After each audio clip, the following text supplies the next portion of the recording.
జ్యోతిష శాస్త్ర నక్షత్ర విజ్ఞానంలో పుష్యమి నక్షత్రంలో జన్మించిన వాళ్ళకి అదృష్టం కలిసి రావాలంటే ఏ దైవాన్ని పూజించాలో, పుష్యమి నక్షత్రంలో జన్మించిన వాళ్ళు భాగస్వామ్య వ్యాపారాలు చేయాలంటే ఏ నక్షత్రం వారితో భాగస్వామ్య వ్యాపారాలు చేయాలో, వివాహం చేసుకోవాలంటే ఏ నక్షత్రం వాళ్ళని చేసుకోవాలో, పుష్యమి నక్షత్రం వాళ్ళ అదృష్టం ఎలా ఉంటుందో పరిశీలిద్దాం.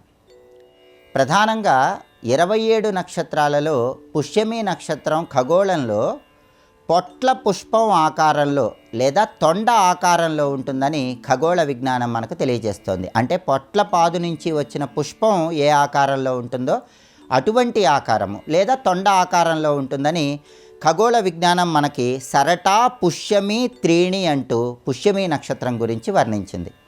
ఈ పుష్యమి నక్షత్రం ఖగోళంలో నలుపుతో కూడిన ఎరుపు రంగులో ప్రకాశిస్తూ ఉంటుంది. పుష్యమి నక్షత్రంలో జన్మించిన వారెవరైనా సరే ఇది శాంతి నక్షత్రం కాబట్టి శాంతులు చేసుకోవాలి. పుష్యమి నక్షత్రం 1, 2, 3, 4 పాదాల్లో 1, 4 పాదాలు శాంతి అనేది సామాన్యంగా ఉంటుంది, దోషం సామాన్యంగా ఉంటుంది. 2, 3 పాదాల్లో జన్మిస్తే మాత్రం దోషం కొంచెం ఎక్కువగా ఉంటుంది కాబట్టి శాంతి పూజలు చేసుకోవాలి. శాంతి పూజలు అంటే పుష్యమి నక్షత్రానికి సంబంధించిన నక్షత్ర జపం చేయించుకోవాలి. పుష్యమి నక్షత్రానికి అధిపతి శనేశ్వరుడు కాబట్టి శనిగ్రహ వేద మంత్ర జపం అనేది జన్మించినప్పుడు చేయించుకోవాలి. వీటిని శాంతి పూజలు అంటారు. ఇవి చేయించుకుంటే పుష్యమి నక్షత్రంలో జన్మించిన వాళ్ళకి జీవితంలో అదృష్టం త్వరగా కలిసి వస్తుంది. అయితే బాలారిష్ట దోషాలు మాత్రం జాతకంలో పుష్యమి నక్షత్రంలో జన్మించిన వాళ్ళకి ఉండవు. అలాగే ఈ నక్షత్రంలో జన్మించిన వాళ్ళు జీవితంలో తొందరగా అదృష్టం కలిసి రావాలంటే రావి చెట్టు నాటి దానికి నీళ్లు పోయాలి. దానివల్ల అదృష్టాన్ని ఐశ్వర్యాన్ని తొందరగా సిద్ధింపజేసుకోవచ్చు. అలాగే పుష్యమి నక్షత్రం అనేది దేవగణానికి సంబంధించినటువంటిది.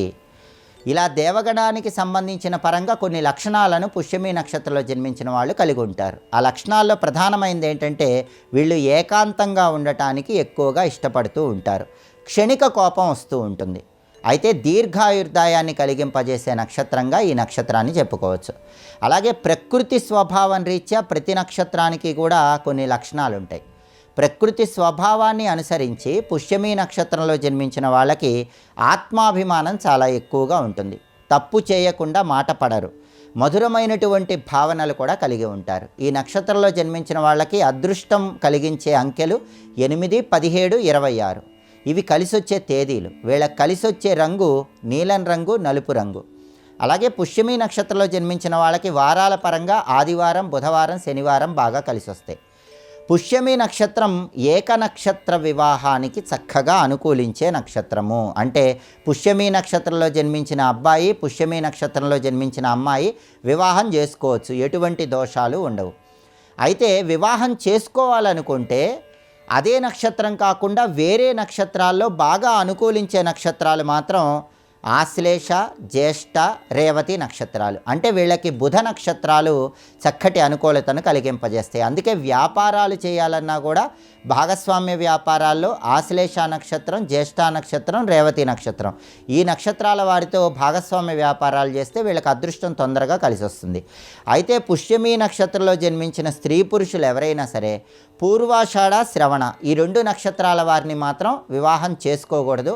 వ్యాపారాలు కూడా భాగస్వామ్య వ్యాపారాలు పూర్వాషాఢ, శ్రవణ నక్షత్రం వాళ్ళతో చేయకూడదు. అలా చేసినట్లయితే కొద్దిగా ఇబ్బందికర పరిస్థితులు ఎదురవుతాయి. అలాగే పుష్యమి నక్షత్రంలో జన్మించిన స్త్రీ పురుషులు కొన్ని ప్రత్యేకమైన గృహాలలో ఉండటం ద్వారా సమస్త శుభ ఫలితాలను సిద్ధింపజేసుకోవచ్చు. ఈ నక్షత్రం 4 పాదాలలో మొదటి 3 పాదాలు కూడా శావర్గుకు చెందినవి. కాబట్టి ఈ నక్షత్రం మొదటి 3 పాదాల్లో జన్మించిన స్త్రీ పురుషులు ఎవరైనా సరే వాళ్ళ వర్గు శావర్గు కాబట్టి శావర్గుకు ఈశాన్యం స్వస్థానం కాబట్టి ఈశాన్య గృహాలలో ఉండాలి. ఈశాన్య గృహాలంటే తూర్పు గృహాలు లేదా ఉత్తర గృహాల్లో ఉండాలి. అంటే పడమర సింహద్వారం కలిగి ఉండి లేదా దక్షిణ సింహద్వారం కలిగి ఉన్నటువంటి గృహాలలో ఉండాలి. ఈ నక్షత్రం 4వ పాదం వాళ్ళు టా వర్గుకు చెందిన వాళ్ళు కాబట్టి పుష్యమి 4వ పాదంలో జన్మించిన వాళ్ళకి నైరుతి స్వస్థానం అవుతుంది, ఈశాన్యం శత్రుస్థానం అవుతుంది. కాబట్టి పుష్యమి 4వ పాదంలో జన్మించిన వాళ్ళు నైరుతి గృహాలలో ఉండాలి. అంటే దక్షిణ గృహంలో కానీ పడమర గృహంలో కానీ ఉండాలి. అంటే అర్థం ఏంటంటే తూర్పు సింహద్వారం కలిగి లేదా ఉత్తర సింహద్వారం కలిగినటువంటి గృహాల్లో ఉంటే ఈ నక్షత్రం 4వ పాదంలో జన్మించిన వాళ్ళకి అదృష్టం తొందరగా కలిసి వస్తుంది. పుష్యమి నక్షత్రానికి అధిపతి శనేశ్వరుడు కాబట్టి శని భగవానుడికి అధిష్టాన దైవాలు ఆంజనేయ స్వామి, శివుడు, వెంకటేశ్వర స్వామి కాబట్టి పుష్యమి నక్షత్రంలో జన్మించిన స్త్రీ పురుషులు ఈశ్వరుణ్ణి, వెంకటేశ్వర స్వామిని, ఆంజనేయ స్వామిని ఎక్కువ పూజించడం ద్వారా జీవితంలో తొందరగా మంచి పురోభివృద్ధిని సాధించవచ్చు. ప్రధానంగా హనుమద్ ద్వాదశ నామ స్తోత్రాన్ని ప్రతి శనివారము పఠించినట్లయితే త్వరగా జీవితంలో అదృష్టాన్ని, ఐశ్వర్యాన్ని సిద్ధింపజేసుకోవచ్చు.